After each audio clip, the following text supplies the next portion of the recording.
Dhammapada, a collection of verses, being one of the canonical books of the Buddhists. By an unknown author. Dhammapada. Chapter 1.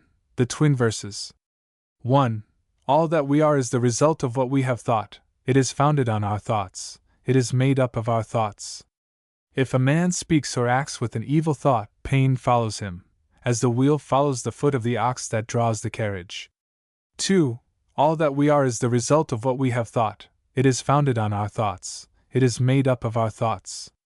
If a man speaks or acts with a pure thought, happiness follows him, like a shadow that never leaves him.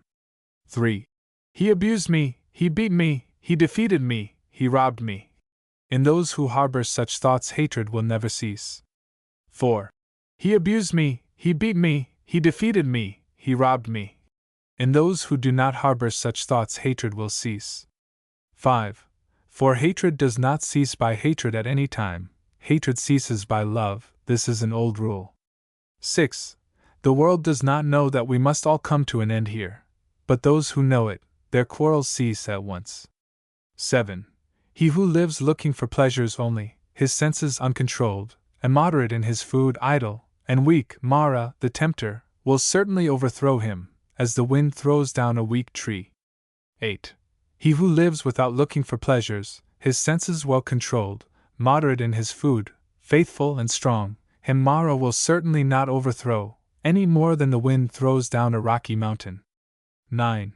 He who wishes to put on the yellow dress without having cleansed himself from sin, who disregards temperance and truth, is unworthy of the yellow dress.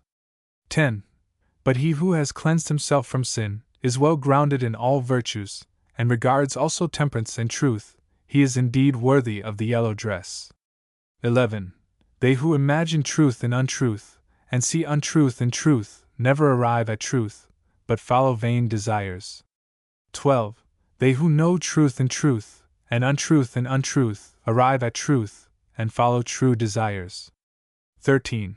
As rain breaks through an ill-thatched house, passion will break through an unreflecting mind. 14. As rain does not break through a well-thatched house, passion will not break through a well-reflecting mind. 15. The evildoer mourns in this world, and he mourns in the next. He mourns in both. He mourns and suffers when he sees the evil of his own work. 16. The virtuous man delights in this world, and he delights in the next. He delights in both. He delights and rejoices when he sees the purity of his own work. 17. The evildoer suffers in this world, and he suffers in the next. He suffers in both. He suffers when he thinks of the evil he has done. He suffers more when going on the evil path. 18. The virtuous man is happy in this world, and he is happy in the next. He is happy in both. He is happy when he thinks of the good he has done. He is still more happy when going on the good path. 19. The thoughtless man, even if he can recite a large portion of the law, but is not a doer of it, has no share in the priesthood, but is like a cowherd counting the cows of others. 20.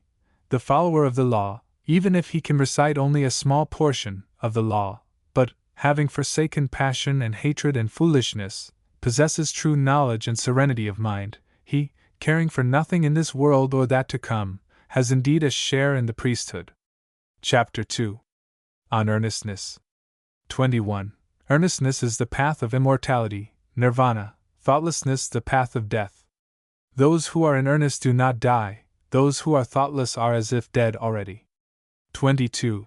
Those who are advanced in earnestness, having understood this clearly, delight in earnestness, and rejoice in the knowledge of the Aryas, the elect. 23. These wise people, meditative, steady, always possessed of strong powers, attain to nirvana, the highest happiness. 24. If an earnest person has roused himself, if he is not forgetful, if his deeds are pure, if he acts with consideration, if he restrains himself, and lives according to law, then his glory will increase. 25. By rousing himself, by earnestness, by restraint and control, the wise man may make for himself an island which no flood can overwhelm. 26. Fools follow after vanity, men of evil wisdom. The wise man keeps earnestness as his best jewel. 27.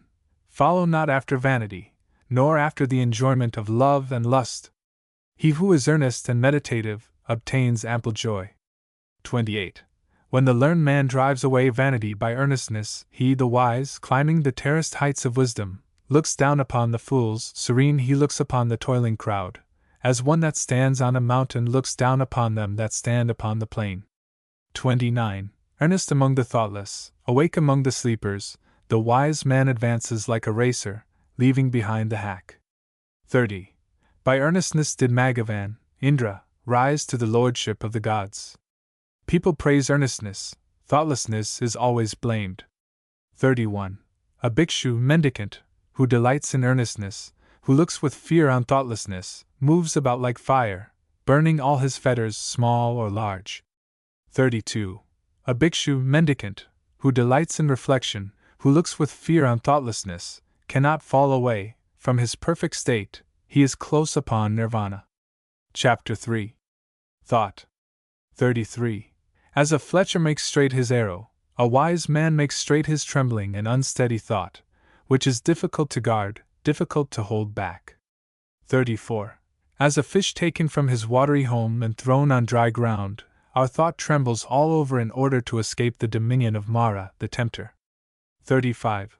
It is good to tame the mind, which is difficult to hold in and flighty, rushing wherever it listeth. A tamed mind brings happiness. 36. Let the wise man guard his thoughts, for they are difficult to perceive, very artful, and they rush wherever they list. Thoughts well guarded bring happiness. 37. Those who bridle their mind which travels far, moves about alone, is without a body, and hides in the chamber of the heart, will be free from the bonds of Mara, the tempter. 38. If a man's thoughts are unsteady, if he does not know the true law, if his peace of mind is troubled, his knowledge will never be perfect. 39. If a man's thoughts are not dissipated, if his mind is not perplexed, if he has ceased to think of good or evil, then there is no fear for him while he is watchful. 40. Knowing that this body is fragile, like a jar, and making this thought firm like a fortress, one should attack Mara, the tempter, with the weapon of knowledge, one should watch him when conquered, and should never rest. 41. Before long, alas! This body will lie on the earth, despised, without understanding, like a useless log. 42. Whatever a hater may do to a hater, or an enemy to an enemy, a wrongly directed mind will do us greater mischief. 43. Not a mother, not a father will do so much, nor any other relative. A well-directed mind will do us greater service. Chapter 4. Flowers. 44. Who shall overcome this earth, and the world of Yama, the lord of the departed, and the world of the gods? Who shall find out the plainly shown path of virtue, as a clever man finds out the right flower? 45. The disciple will overcome the earth, and the world of Yama, and the world of the gods. The disciple will find out the plainly shown path of virtue, as a clever man finds out the right flower. 46. He who knows that this body is like froth, and has learnt that it is as unsubstantial as a mirage, will break the flower-pointed arrow of Mara, and never see the king of death. 47. Death carries off a man who is gathering flowers and whose mind is distracted, as a flood carries off a sleeping village. 48. Death subdues a man who is gathering flowers, and whose mind is distracted, before he is satiated in his pleasures. 49. As the bee collects nectar and departs without injuring the flower, or its color or scent, so let a sage dwell in his village. 50. Not the perversities of others, not their sins of commission or omission, but his own misdeeds and negligences should a sage take notice of. 51. Like a beautiful flower, full of color, but without scent, are the fine but fruitless words of him who does not act accordingly. 52. But like a beautiful flower, full of color and full of scent, are the fine and fruitful words of him who acts accordingly. 53. As many kinds of wreaths can be made from a heap of flowers, so many good things may be achieved by a mortal when once he is born. 54. The scent of flowers does not travel against the wind, nor that of sandalwood, or of tagara and malika flowers, but the odor of good people travels even against the wind. A good man pervades every place. 55. Sandalwood or tagera, a lotus flower, or a vasiki, among these sorts of perfumes, the perfume of virtue is unsurpassed. 56. Mean is the scent that comes from tagera and sandalwood. The perfume of those who possess virtue rises up to the gods as the highest. 57. Of the people who possess these virtues, who live without thoughtlessness, and who are emancipated through true knowledge, Mara, the tempter, never finds the way. 58, 59. As on a heap of rubbish cast upon the highway the lily will grow full of sweet perfume and delight, thus the disciple of the truly enlightened Buddha shines forth by his knowledge among those who are like rubbish, among the people that walk in darkness. Chapter 5. The Fool. 60. Long is the night to him who is awake, long is a mile to him who is tired, long is life to the foolish who do not know the true law. 61. If a traveler does not meet with one who is his better, or his equal, let him firmly keep to his solitary journey. There is no companionship with a fool. 62. These sons belong to me, and this wealth belongs to me. With such thoughts a fool is tormented. He himself does not belong to himself. How much less sons and wealth? 63. The fool who knows his foolishness is wise at least so far. But a fool who thinks himself wise, he is called a fool indeed. 64. If a fool be associated with a wise man even all his life, he will perceive the truth as little as a spoon perceives the taste of soup. 65. If an intelligent man be associated for 1 minute only with a wise man, he will soon perceive the truth, as the tongue perceives the taste of soup. 66. Fools of little understanding have themselves for their greatest enemies, for they do evil deeds which must bear bitter fruits. 67. That deed is not well done of which a man must repent, and the reward of which he receives crying and with a tearful face. 68. No, that deed is well done of which a man does not repent, and the reward of which he receives gladly and cheerfully. 69. As long as the evil deed done does not bear fruit, the fool thinks it is like honey, but when it ripens, then the fool suffers grief. 70. Let a fool month after month eat his food, like an ascetic, with the tip of a blade of kusa grass, yet he is not worth the 16th particle of those who have well weighed the law. 71. An evil deed, like newly drawn milk, does not turn, suddenly, smoldering, like fire covered by ashes, it follows the fool. 72. And when the evil deed, after it has become known, brings sorrow to the fool, then it destroys his bright lot, nay, it cleaves his head. 73. Let the fool wish for a false reputation, for precedence among the bhikshus, for lordship in the convents, for worship among other people. 74. May both the layman and he who has left the world think that this is done by me. May they be subject to me in everything which is to be done, or is not to be done. Thus is the mind of the fool, and his desire and pride increase. 75. One is the road that leads to wealth, another the road that leads to nirvana. If the bhikshu, the disciple of Buddha, has learnt this, he will not yearn for honor, he will strive after separation from the world. Chapter 6. The Wise Man, Pandita. 76. If you see an intelligent man who tells you where true treasures are to be found, who shows what is to be avoided, and administers reproofs, follow that wise man. It will be better, not worse, for those who follow him. 77. Let him admonish, let him teach, let him forbid what is improper. He will be beloved of the good, by the bad he will be hated. 78. Do not have evildoers for friends, do not have low people for friends, have virtuous people for friends, have for friends the best of men. 79. He who drinks in the law lives happily with a serene mind, the sage rejoices always in the law, as preached by the elect Aryas. 80. Well makers lead the water, wherever they like, fletchers bend the arrow, carpenters bend a log of wood, wise people fashion themselves. 81. As a solid rock is not shaken by the wind, wise people falter not amidst blame and praise. 82.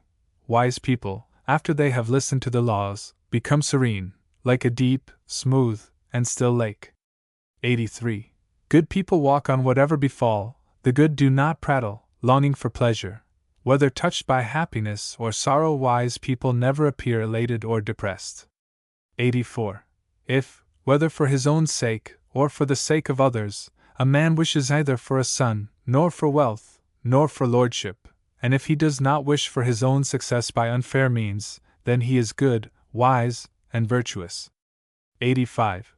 Few are there among men who arrive at the other shore, become arhats. The other people here run up and down the shore. 86. But those who, when the law has been well preached to them, follow the law, will pass across the dominion of death, however difficult to overcome. 87-88. A wise man should leave the dark state of ordinary life and follow the bright state of the bhikshu. After going from his home to a homeless state, he should in his retirement look for enjoyment where there seemed to be no enjoyment. Leaving all pleasures behind, and calling nothing his own, the wise man should purge himself from all the troubles of the mind. 89. Those whose mind is well grounded in the 7 elements of knowledge, who without clinging to anything, rejoice in freedom from attachment, whose appetites have been conquered, and who are full of light, are free even in this world. Chapter 7. The Venerable Arhat. 90. There is no suffering for him who has finished his journey, and abandoned grief, who has freed himself on all sides, and thrown off all fetters. 91. They depart with their thoughts well collected, they are not happy in their abode. Like swans who have left their lake, they leave their house and home. 92. Men who have no riches, who live on recognized food, who have perceived void and unconditioned freedom, nirvana, their path is difficult to understand, like that of birds in the air. 93. He whose appetites are stilled, who is not absorbed in enjoyment, who has perceived void and unconditioned freedom, nirvana, his path is difficult to understand, like that of birds in the air. 94. The gods even envy him whose senses, like horses well broken in by the driver, have been subdued, who is free from pride, and free from appetites. 95. Such a one who does his duty is tolerant like the earth, like Indra's bolt. He is like a lake without mud, no new births are in store for him. 96.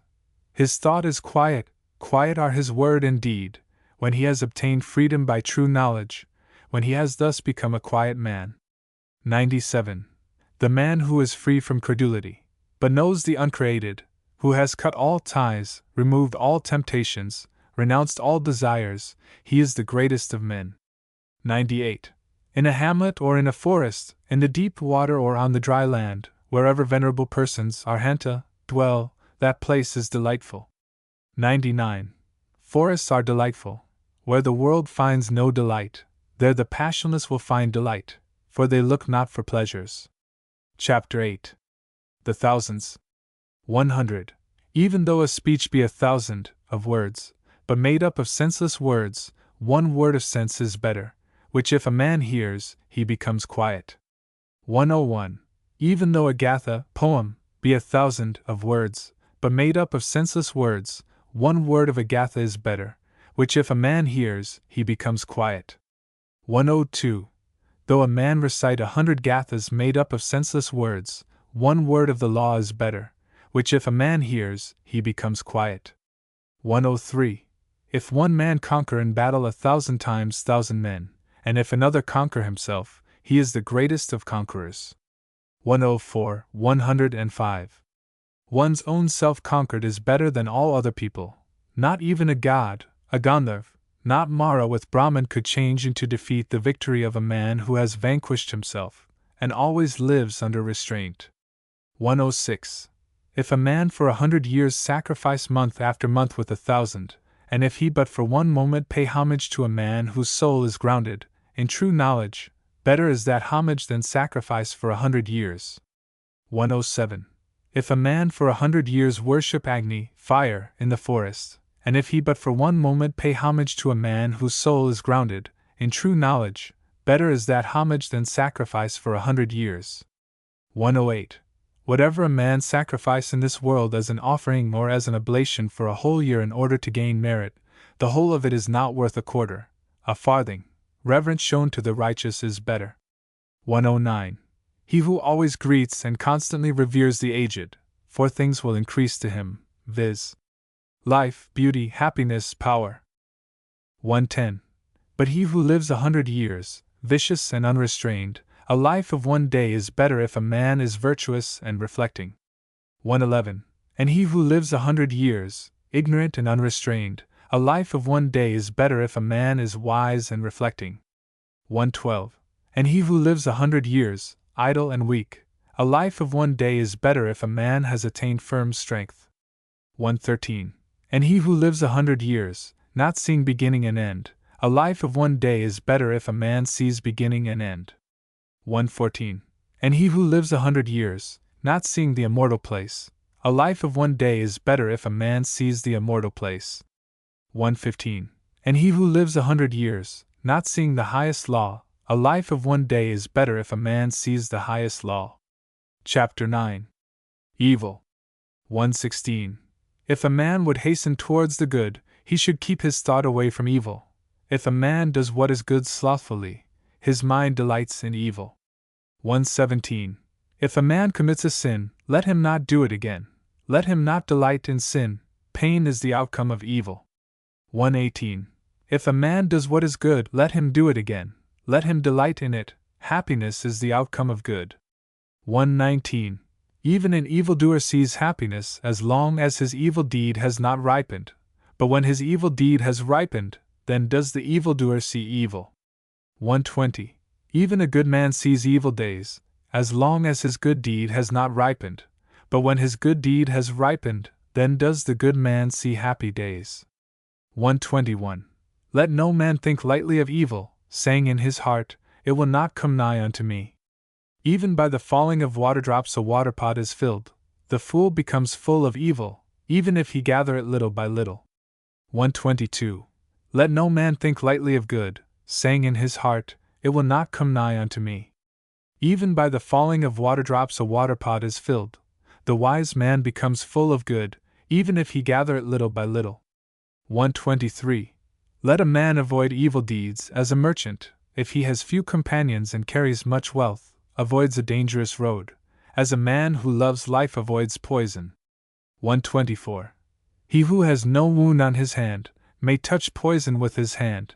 Poison does not affect one who has no wound, nor is there evil for one who does not commit evil. 125. If a man offend a harmless, pure, and innocent person, the evil falls back upon that fool, like light dust thrown up against the wind. 126.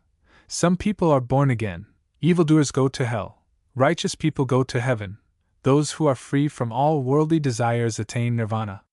127.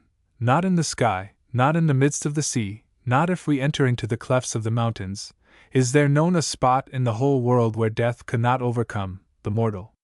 Chapter 10. Punishment. 129. All men tremble at punishment, all men fear death. Remember that you are like unto them, and do not kill, nor cause slaughter. 130. All men tremble at punishment, all men love life. Remember that thou art like unto them, and do not kill, nor cause slaughter. 131. He who seeking his own happiness punishes or kills beings who also long for happiness, will not find happiness after death. 132. He who seeking his own happiness does not punish or kill beings who also long for happiness, will find happiness after death. 133. Do not speak harshly to anybody, those who are spoken to will answer thee in the same way. Angry speech is painful, blows for blows will touch thee. 134. If, like a shattered metal plate, gong, thou utter not, then thou hast reached nirvana, contention is not known to thee. 135. As a cowherd with his staff drives his cows into the stable, so do age and death drive the life of men. 136. A fool does not know when he commits his evil deeds, but the wicked man burns by his own deeds, as if burnt by fire. 137. He who inflicts pain on innocent and harmless persons will soon come to one of these 10 states. 138. He will have cruel suffering, loss, injury of the body, heavy affliction, or loss of mind. 139. Or a misfortune coming from the king, or a fearful accusation, or loss of relations, or destruction of treasures. 140. Or lightning fire will burn his houses, and when his body is destroyed, the fool will go to hell. 141. Not nakedness, not plaited hair, not dirt, not fasting, or lying on the earth, not rubbing with dust, not sitting motionless, can purify a mortal who has not overcome desires. 142. He who, though dressed in fine apparel, exercises tranquility, is quiet, subdued, restrained, chaste, and has ceased to find fault with all other beings, he indeed is a Brahmana, an ascetic, Sramana, a friar, Bhikshu. 143. Is there in this world any man so restrained by humility that he does not mind reproof, as a well-trained horse the whip? 144. Like a well-trained horse when touched by the whip, be ye active and lively, and by faith, by virtue, by energy, by meditation, by discernment of the law you will overcome this great pain, of reproof, perfect in knowledge and in behavior, and never forgetful. 145.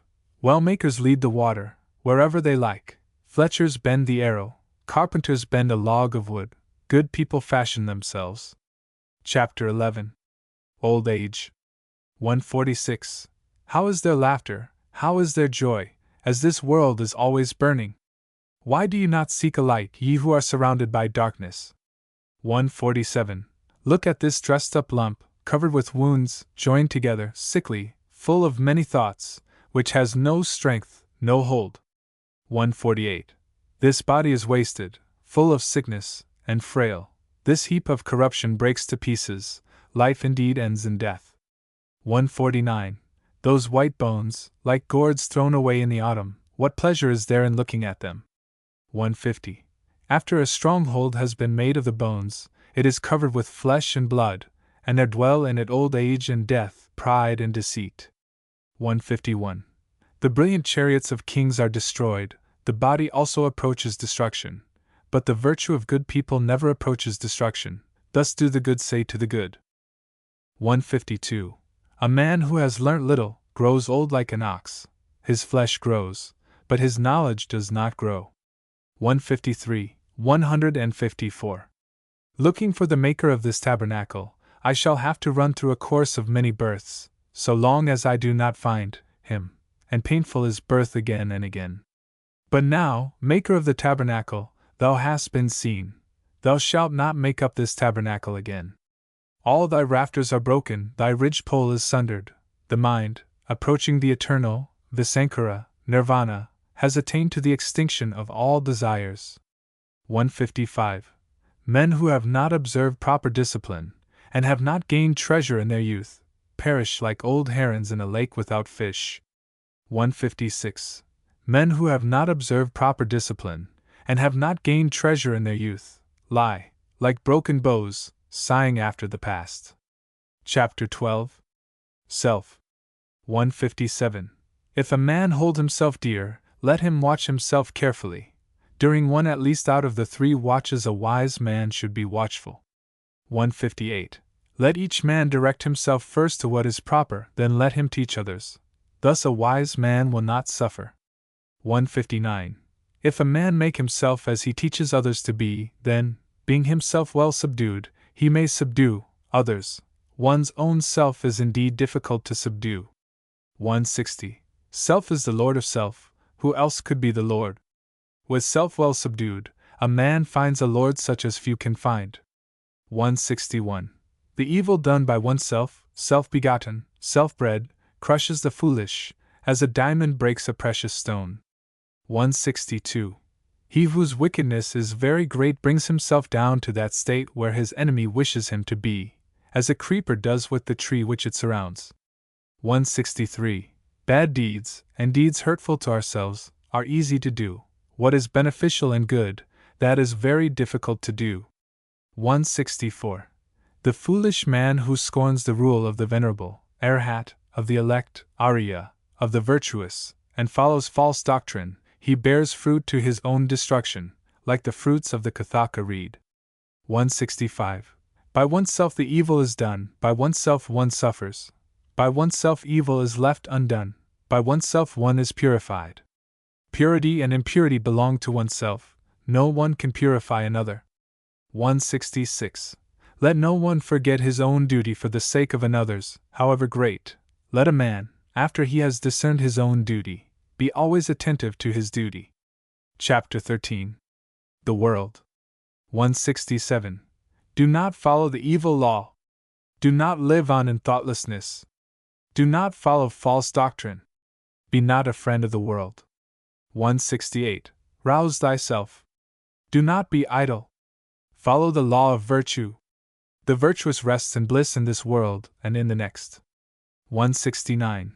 Follow the law of virtue. Do not follow that of sin. The virtuous rests in bliss in this world and in the next. 170. Look upon the world as a bubble, look upon it as a mirage. The king of death does not see him who thus looks down upon the world. 171. Come, look at this glittering world, like unto a royal chariot. The foolish are immersed in it, but the wise do not touch it.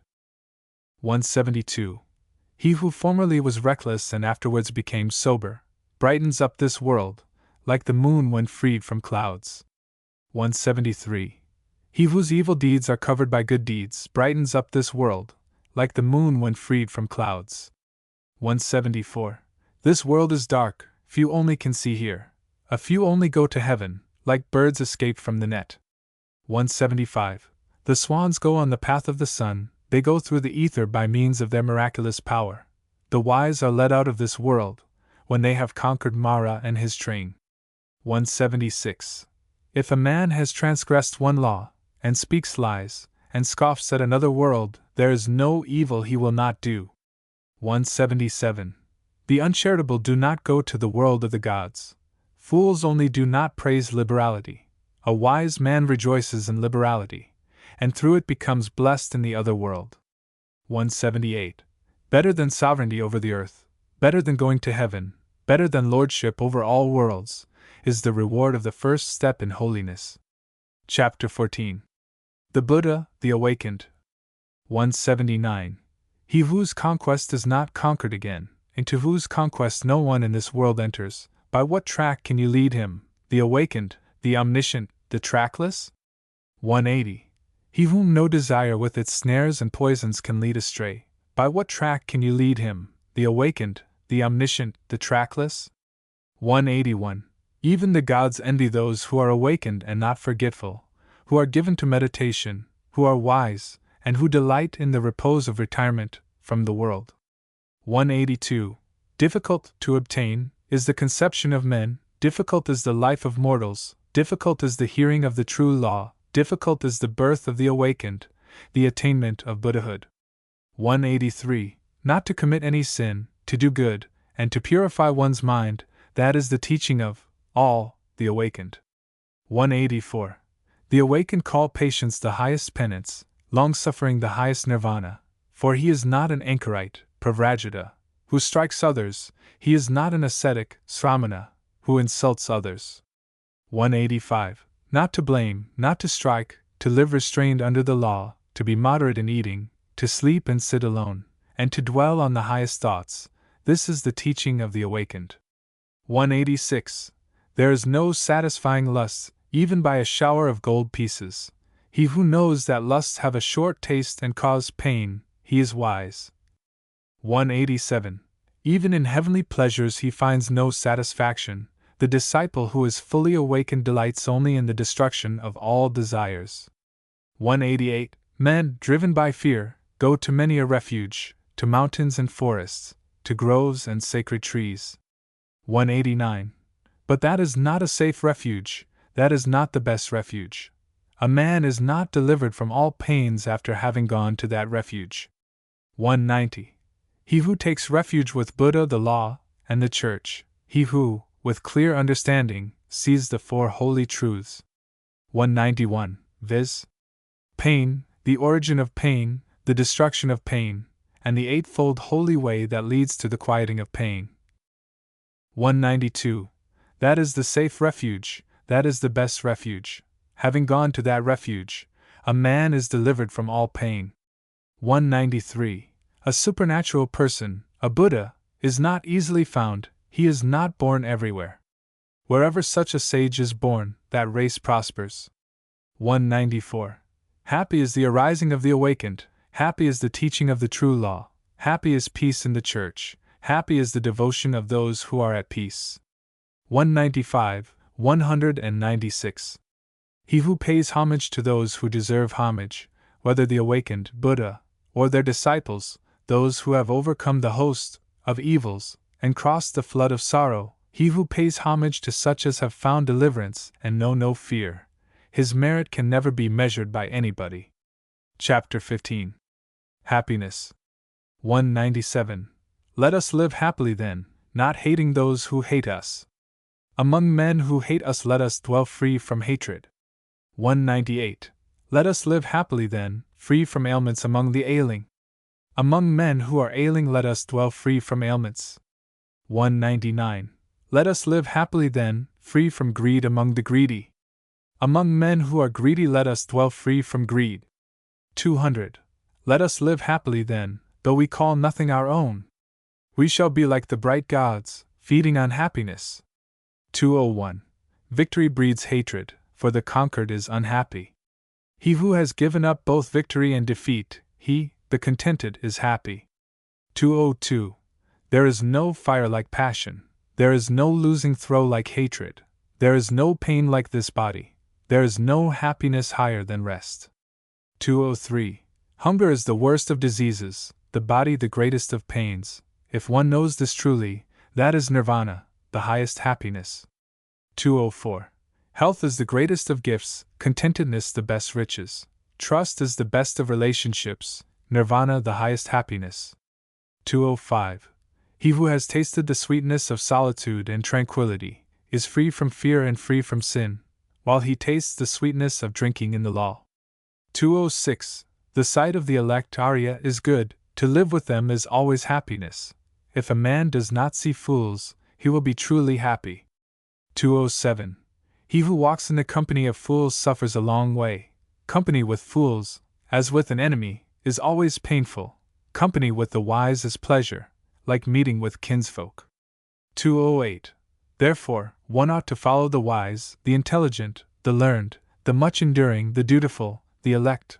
One ought to follow a good and wise man, as the moon follows the path of the stars. Chapter 16. Pleasure.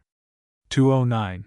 He who gives himself to vanity, and does not give himself to meditation, forgetting the real aim of life, and grasping at pleasure, will in time envy him who has exerted himself in meditation. 210. Let no man ever look for what is pleasant, or what is unpleasant. Not to see what is pleasant is pain, and it is pain to see what is unpleasant. 211. Let, therefore, no man love anything, loss of the beloved is evil. Those who love nothing and hate nothing have no fetters. 212. From pleasure comes grief, from pleasure comes fear. He who is free from pleasure knows neither grief nor fear. 213. From affection comes grief, from affection comes fear. He who is free from affection knows neither grief nor fear. 214. From lust comes grief, from lust comes fear. He who is free from lust knows neither grief nor fear. 215. From love comes grief, from love comes fear. He who is free from love knows neither grief nor fear. 216. From greed comes grief, from greed comes fear. He who is free from greed knows neither grief nor fear. 217. He who possesses virtue and intelligence, who is just, speaks the truth, and does what is his own business, him the world will hold dear. 218. He in whom a desire for the ineffable, nirvana, has sprung up, who is satisfied in his mind, and whose thoughts are not bewildered by love, he is called Urdhvamsrotas, carried upwards by the stream. 219. Kinsmen, friends, and lovers salute a man who has been long away, and returns safe from afar. 220. In like manner his good works receive him who has done good, and has gone from this world to the other, as kinsmen receive a friend on his return. Chapter 17. Anger. 221. Let a man leave anger, let him forsake pride, let him overcome all bondage. No sufferings befall the man who is not attached to name and form, and who calls nothing his own. 222. He who holds back rising anger like a rolling chariot, him I call a real driver, other people are but holding the reins. 2:23. Let a man overcome anger by love, let him overcome evil by good, let him overcome the greedy by liberality, the liar by truth. 2:24. Speak the truth, do not yield to anger, give, if thou art asked for little. By these 3 steps thou wilt go near the gods. 2:25. The sages who injure nobody, and who always control their body, they will go to the unchangeable place, nirvana, where, if they have gone, they will suffer no more. 2:26. Those who are ever watchful, who study day and night, and who strive after nirvana, their passions will come to an end. 2:27. This is an old saying, O Achila, this is not only of today. They blame him who sits silent, they blame him who speaks much, they also blame him who says little. There is no one on earth who is not blamed. 2:28. There never was, there never will be, nor is there now, a man who is always blamed, or a man who is always praised. 2:29, 230. But he whom those who discriminate praise continually day after day, as without blemish, wise, rich in knowledge and virtue, who would dare to blame him, like a coin made of gold from the Gamba river? Even the gods praise him, he is praised even by Brahman. 2:31. Beware of bodily anger, and control thy body. Leave the sins of the body, and with thy body practice virtue. 2:32. Beware of the anger of the tongue, and control thy tongue. Leave the sins of the tongue, and practice virtue with thy tongue. 2:33. Beware of the anger of the mind, and control thy mind. Leave the sins of the mind, and practice virtue with thy mind. 2:34. The wise who control their body, who control their tongue, the wise who control their mind, are indeed well controlled. Chapter 18. Impurity. 2:35. Thou art now like a sere leaf, the messengers of death, Yama, have come near to thee. Thou standest at the door of thy departure, and thou hast no provision for thy journey. 2:36. Make thyself an island, work hard, be wise. When thy impurities are blown away, and thou art free from guilt, thou wilt enter into the heavenly world of the elect Arya. 2:37. Thy life has come to an end, thou art come near to death, Yama, there is no resting place for thee on the road, and thou hast no provision for thy journey. 2:38. Make thyself an island, work hard, be wise. When thy impurities are blown away, and thou art free from guilt, thou wilt not enter again into birth and decay. 2:39. Let a wise man blow off the impurities of his self, as a smith blows off the impurities of silver one by one, little by little, and from time to time. 2:40. As the impurity which springs from the iron, when it springs from it, destroys it, thus do a transgressor's own works lead him to the evil path. 2:41. The taint of prayers is non-repetition, the taint of houses, non-repair, the taint of the body is sloth, the taint of a watchman, thoughtlessness. 2:42. Bad conduct is the taint of woman, greediness the taint of a benefactor. Tainted are all evil ways in this world and in the next. 2:43. But there is a taint worse than all taints, ignorance is the greatest taint. O mendicants! Throw off that taint, and become taintless. 2:44. Life is easy to live for a man who is without shame, a crow hero, a mischief maker, an insulting, bold, and wretched fellow. 2:45.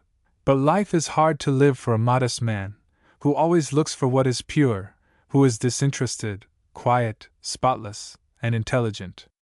2:46. He who destroys life, who speaks untruth, who in this world takes what is not given him, who goes to another man's wife. 2:47. And the man who gives himself to drinking intoxicating liquors, he, even in this world, digs up his own root. 2:48. O man, know this, that the unrestrained are in a bad state. Take care that greediness and vice do not bring thee to grief for a long time. 2:49. The world gives according to their faith or according to their pleasure. If a man frets about the food and the drink given to others, he will find no rest either by day or by night. 2:50. He in whom that feeling is destroyed, and taken out with the very root, finds rest by day and by night. 2:51. There is no fire like passion, there is no shark like hatred, there is no snare like folly, there is no torrent like greed. 2:52.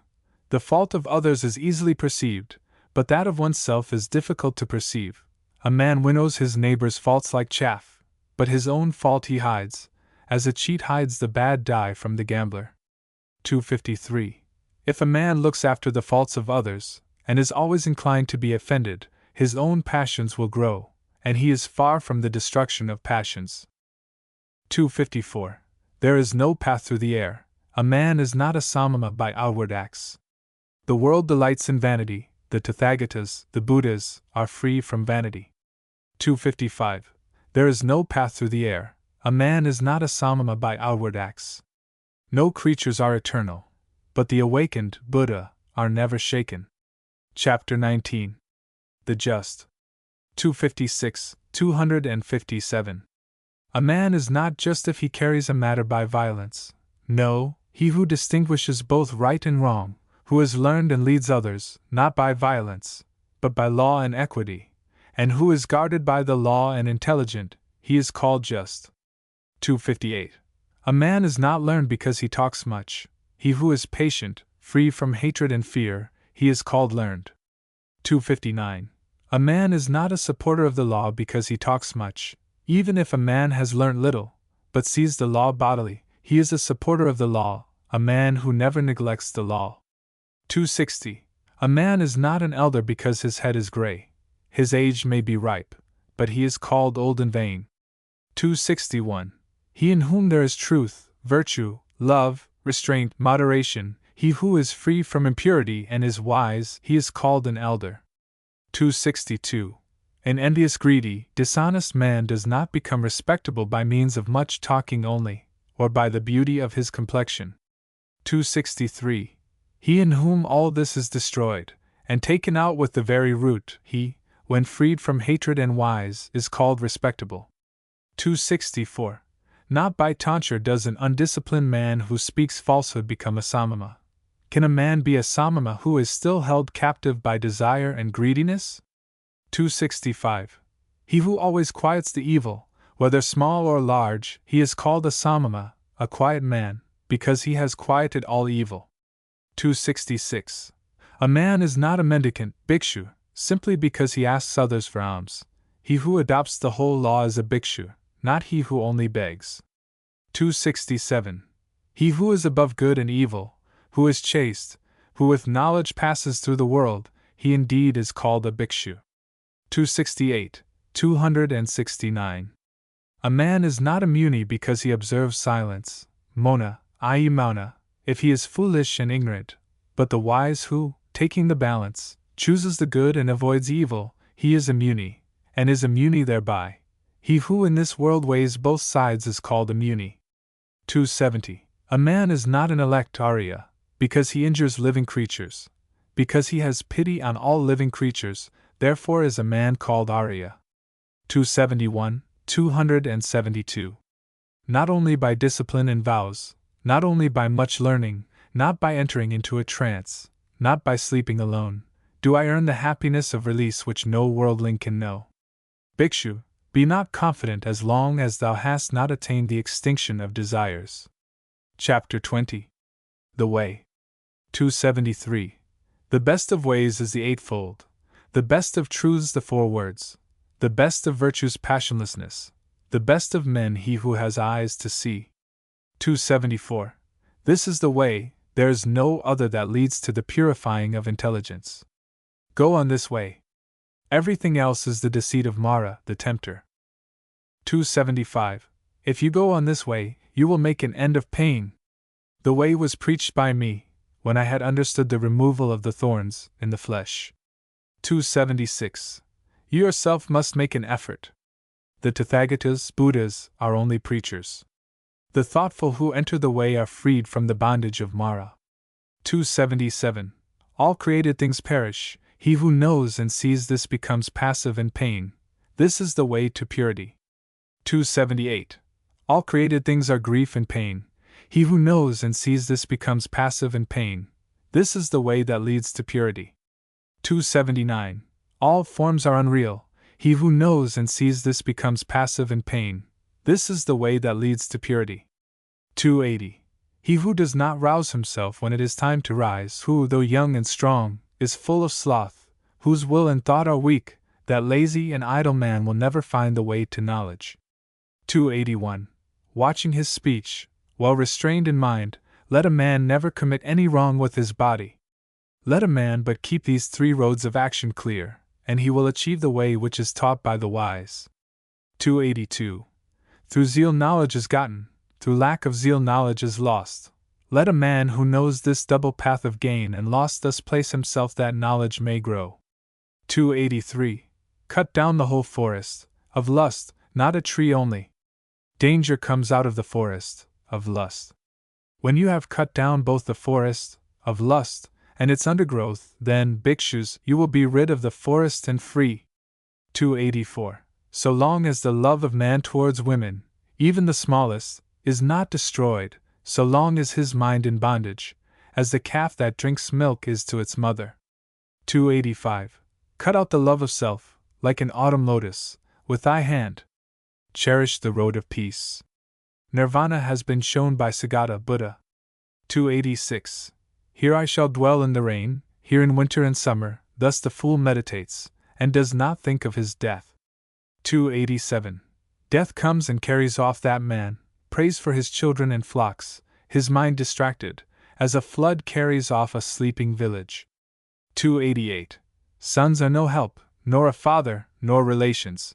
There is no help from kinsfolk for one whom death has seized. 289. A wise and good man who knows the meaning of this should quickly clear the way that leads to nirvana. Chapter 21. Miscellaneous. 290. If by leaving a small pleasure one sees a great pleasure, let a wise man leave the small pleasure and look to the great. 291. He who, by causing pain to others, wishes to obtain pleasure for himself, he, entangled in the bonds of hatred, will never be free from hatred. 292. What ought to be done is neglected, what ought not to be done is done. The desires of unruly, thoughtless people are always increasing. 293. But they whose whole watchfulness is always directed to their body, who do not follow what ought not to be done, and who steadfastly do what ought to be done, the desires of such watchful and wise people will come to an end. 294. A true Brahmana goes scatheless, though he have killed father and mother, and two valiant kings, though he has destroyed a kingdom with all its subjects. 295. A true Brahmana goes scatheless, though he have killed father and mother, and two holy kings, and an eminent man besides. 296. The disciples of Gautama, Buddha, are always well awake, and their thoughts day and night are always set on Buddha. 297. The disciples of Gautama are always well awake, and their thoughts day and night are always set on the law. 298. The disciples of Gautama are always well awake, and their thoughts day and night are always set on the church. 299. The disciples of Gautama are always well awake, and their thoughts day and night are always set on their body. 300. The disciples of Gautama are always well awake, and their mind day and night always delights in compassion. 301. The disciples of Gautama are always well awake, and their mind day and night always delights in meditation. 302. It is hard to leave the world, to become a friar, it is hard to enjoy the world, hard is the monastery, painful are the houses, painful it is to dwell with equals, to share everything in common, and the itinerant mendicant is beset with pain. Therefore let no man be an itinerant mendicant, and he will not be beset with pain. 303. Whatever place a faithful, virtuous, celebrated, and wealthy man chooses, there he is respected. 304. Good people shine from afar, like the snowy mountains. Bad people are not seen, like arrows shot by night.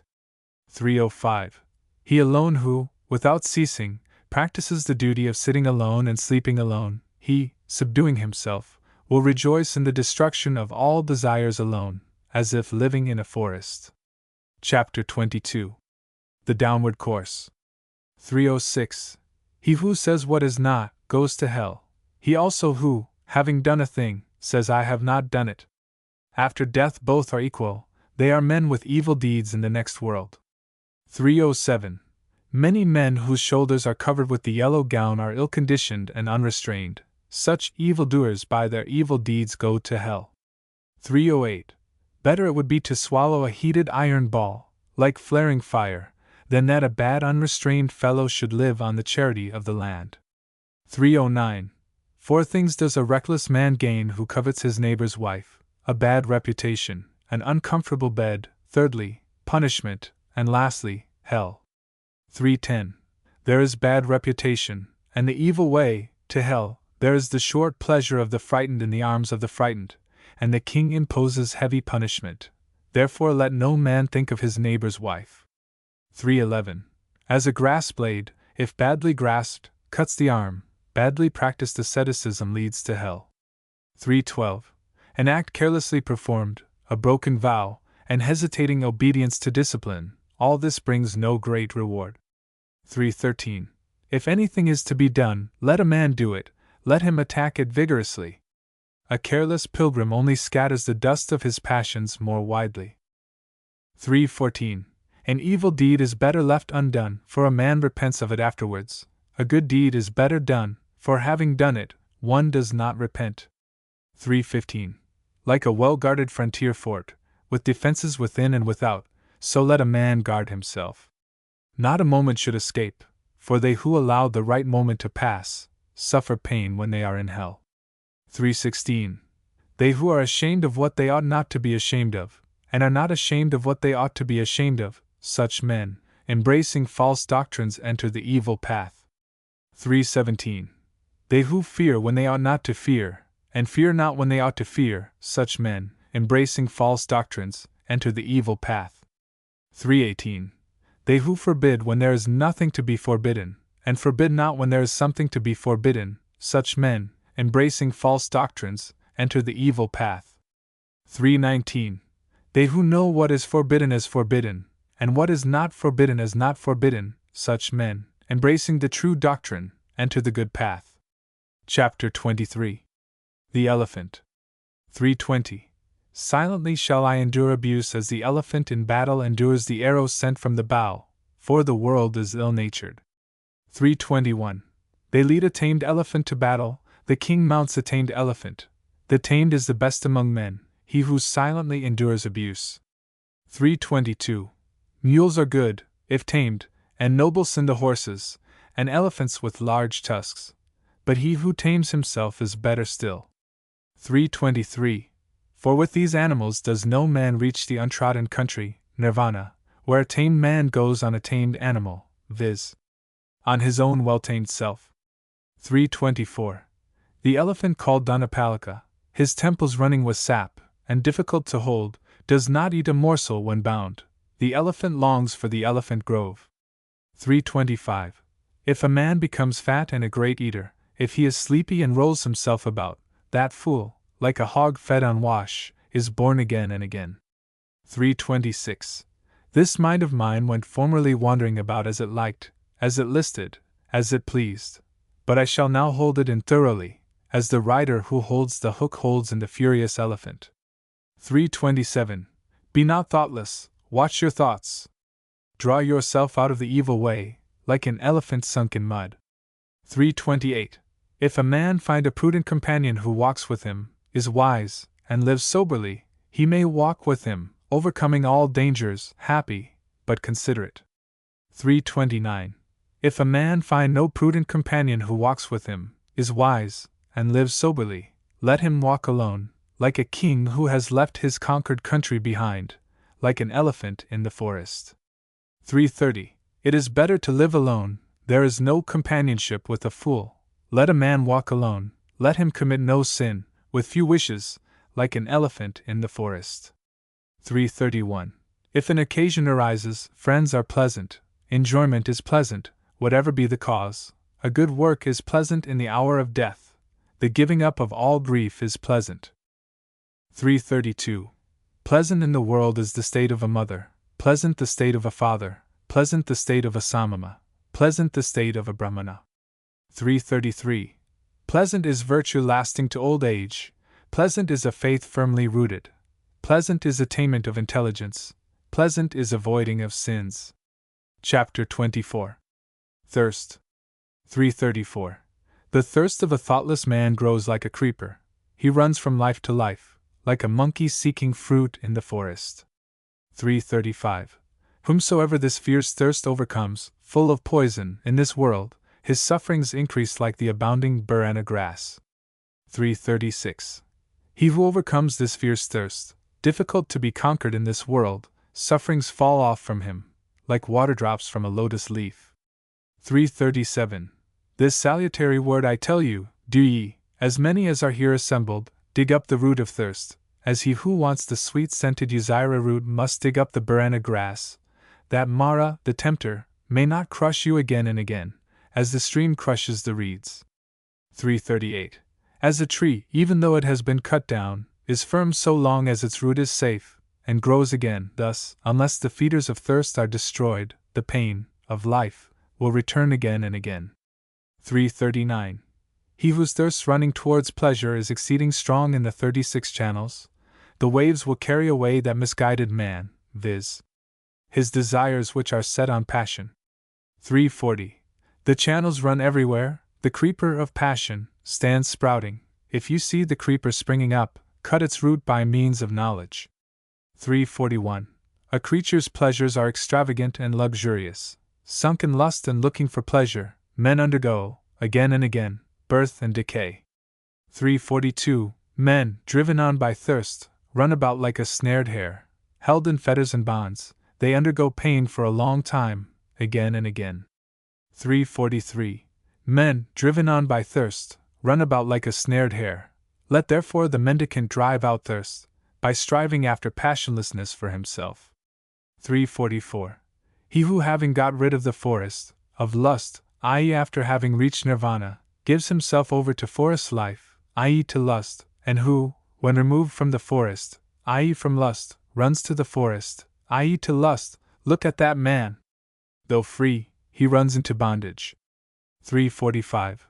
Wise people do not call that a strong fetter which is made of iron, wood, or hemp. Far stronger is the care for precious stones and rings, for sons and a wife. 346. That fetter wise people call strong which drags down, yields, but is difficult to undo. After having cut this at last, people leave the world, free from cares, and leaving desires and pleasures behind. 347. Those who are slaves to passions run down with the stream of desires, as a spider runs down the web which he has made himself. When they have cut this, at last, wise people leave the world free from cares, leaving all affection behind. 348. Give up what is before, give up what is behind, give up what is in the middle, when thou goest to the other shore of existence. If thy mind is altogether free, thou wilt not again enter into birth and decay. 349. If a man is tossed about by doubts, full of strong passions, and yearning only for what is delightful, his thirst will grow more and more, and he will indeed make his fetters strong. 350. If a man delights in quieting doubts, and always reflecting, dwells on what is not delightful, the impurity of the body, and see, he certainly will remove, nay, he will cut the fetter of Mara. 351. He who has reached the consummation, who does not tremble, who is without thirst and without sin, he has broken all the thorns of life. This will be his last body. 352. He who is without thirst and without affection, who understands the words and their interpretation, who knows the order of letters, those which are before and which are after, he has received his last body. He is called the great sage, the great man. 353. I have conquered all, I know all, in all conditions of life I am free from taint. I have left all, and through the destruction of thirst I am free. Having learnt myself, whom shall I teach?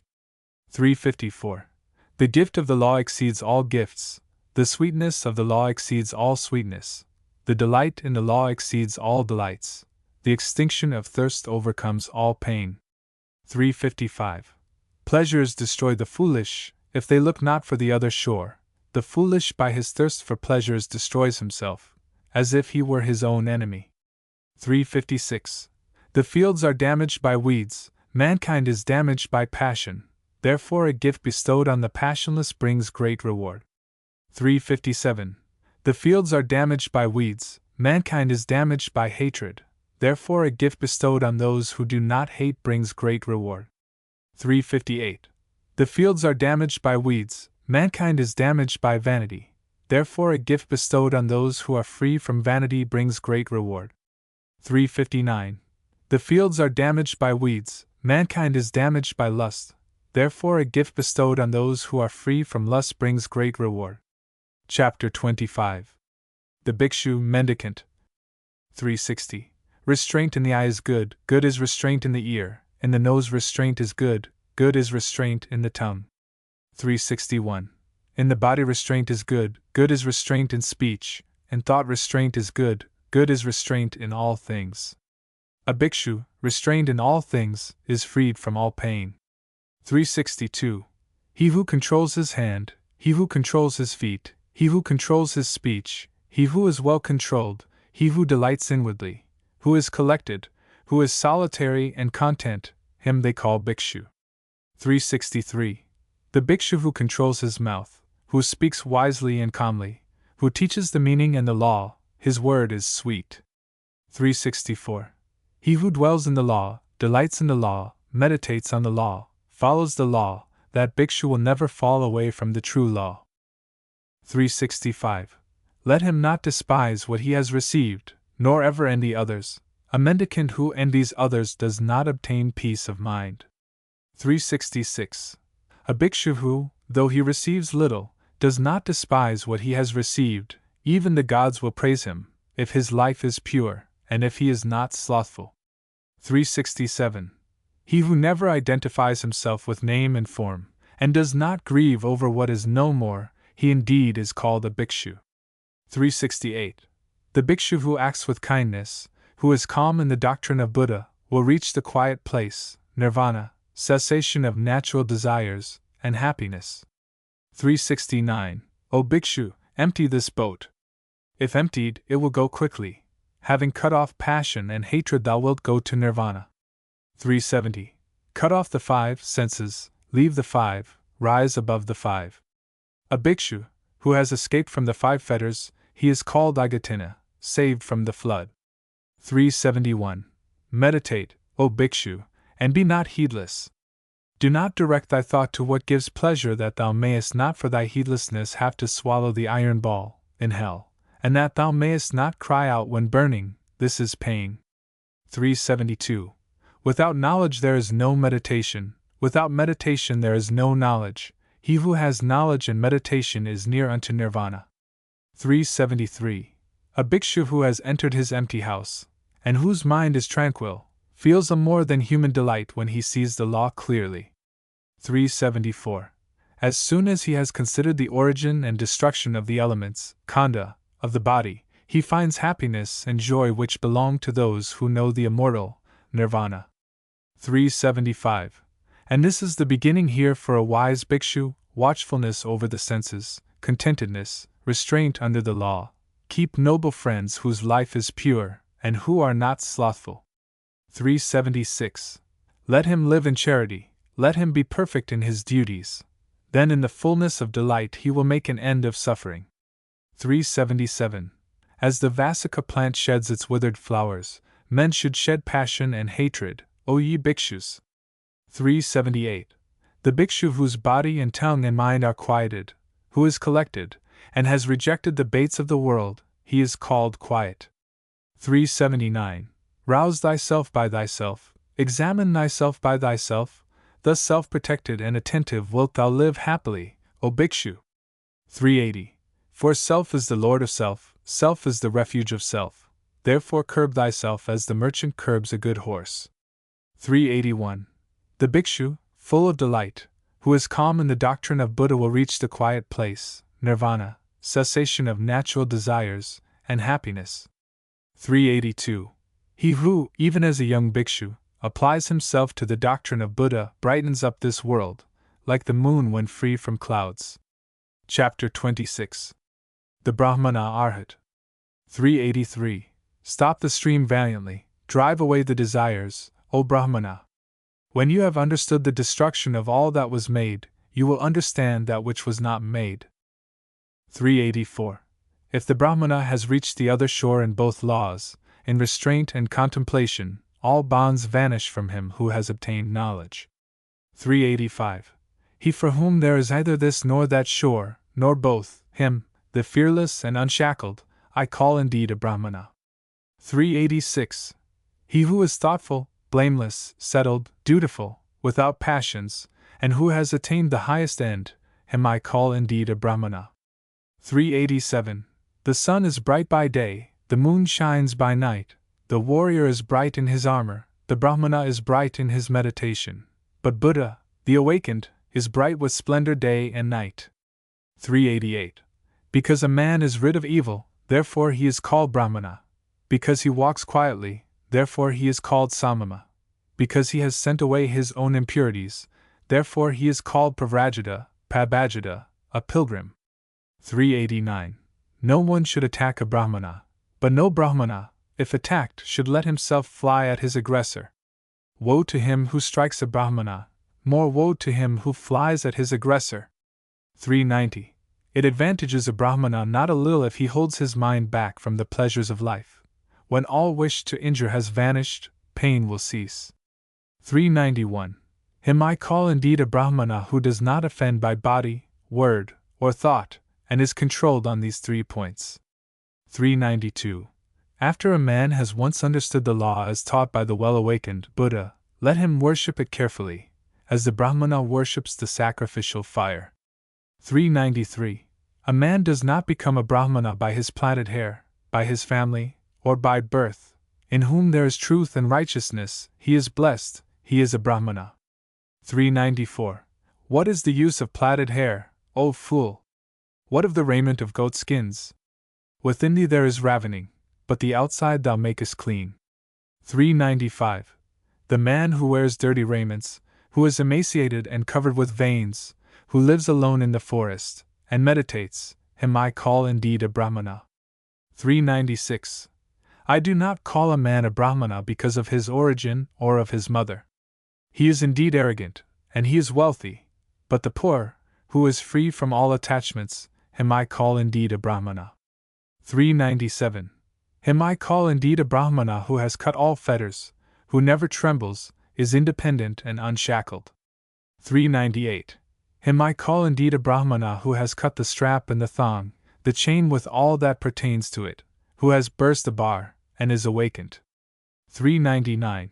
Him I call indeed a Brahmana who, though he has committed no offense, endures reproach, bonds, and stripes, who has endurance for his force, and strength for his army. 400. Him I call indeed a Brahmana who is free from anger, dutiful, virtuous, without appetite, who is subdued, and has received his last body. 401. Him I call indeed a Brahmana who does not cling to pleasures, like water on a lotus leaf, like a mustard seed on the point of a needle. 402.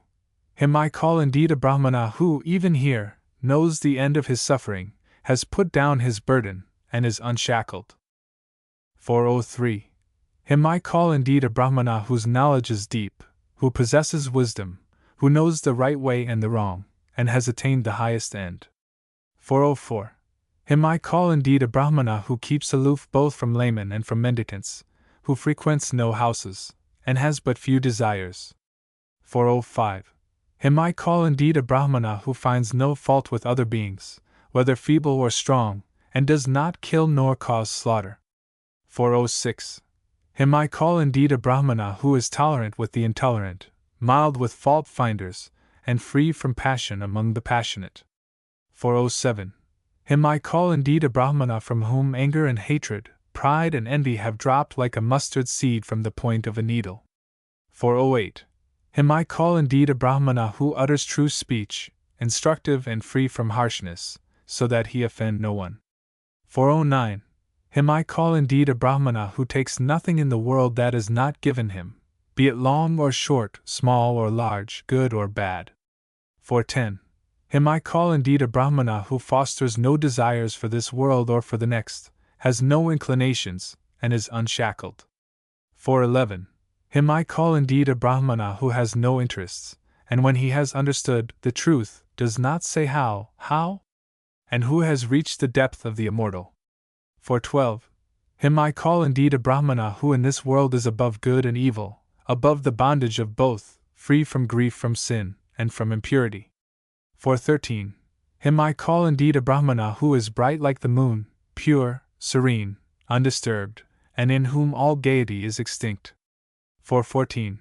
Him I call indeed a Brahmana who has traversed this miry road, the impassable world and its vanity, who has gone through, and reached the other shore, is thoughtful, guileless, free from doubts, free from attachment, and content. 415. Him I call indeed a Brahmana who in this world, leaving all desires, travels about without a home, and in whom all concupiscence is extinct. 416. Him I call indeed a Brahmana who, leaving all longings, travels about without a home, and in whom all covetousness is extinct.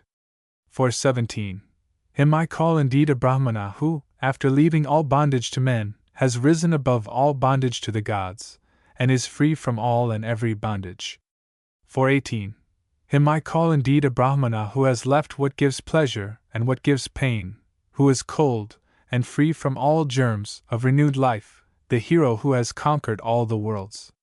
419. Him I call indeed a Brahmana who knows the destruction and the return of beings everywhere, who is free from bondage, welfaring, Sugata, and awakened Buddha. 420.